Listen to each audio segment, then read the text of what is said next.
Hilux base model. Bago pa mag-price increase, punta lang tayo sa showroom. Dito sa Toyota San Fernando, 2025 Hilux E manual transmission. Yung price, 1,318,000 pesos. Okay pa rin yung design ng front fascia. May konting resemblance sa G variant. Yung headlamps, halogen. LED naman yung fog light. May front skid plate or bash plate na metal. 17-inch alloy wheels. Maganda na to para sa base model. Compare sa iba na matte silver. Disc brakes sa front wheels. Drum brakes naman sa rear wheels. Chrome side mirror cover. Expected na to para sa base model. Walang keyless or smart entry button. Mataas na rin yung ground clearance. Check natin yung interior. Makitid lang tong side stepboard, kaya medyo mahirap siyang tapakan. Lalo na yung pababa. Konti na lang yung area na pwedeng tapakan. Sa door panel, hard plastic, fabric armrest, power window switch, pero driver window lang yung automatic. Fabric seats, polyurethane steering wheel, tilt adjustment nga lang, analog instrument cluster, rotary type ignition. Pagdating sa visibility, okay naman, mataas yung ride height. Kitang-kita yung hood. Hindi rin sobrang kapal ng A-pillar, kaya less blind spot.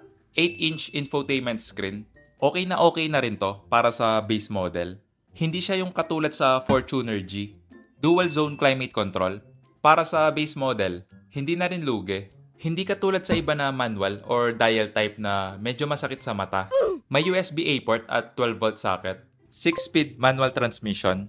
May power and eco mode. Manual handbrake. Cool box yung upper compartment. Hindi lang dampen yung glove box. Walang vanity mirror yung sun visor. Pero yung sa passenger, meron. Iset ko lang yung driver seat sa driving position ko. Check natin yung back seat. Napansin ko lang yung dito sa B-pillar. Naka-body color siya. Sa ibang color ng E-variant, naka-matte black naman. For reference lang, 5'7" yung height ko. Sa door panel, hard plastic, fabric armrest, power window switch na hindi automatic, fabric seats, may grab handle sa B-pillar. Nakaset na to sa driving position ko. Yung legroom, sakto lang yung space, hindi naman masikip. Yung foot space, makakapag-stretch ka pa rin. Hindi flat yung floor, medyo mataas lang yung hump dito sa gitna. Kaya hindi masyadong comfortable yung sitting position sa middle seat. Yung headroom, nasa 3 to 4 inches pa. Okay din yung sitting position, hindi siya upright or 90 degrees. May center armrest with cup holders. Check natin yung truck bed. Same pa rin yung design ng tailgate. Yung tail light, halogen, may reverse camera, parking sensor.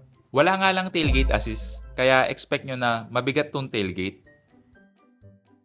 Maluwag na rin yung bed space. May 4 na bed hook. Check natin yung spare.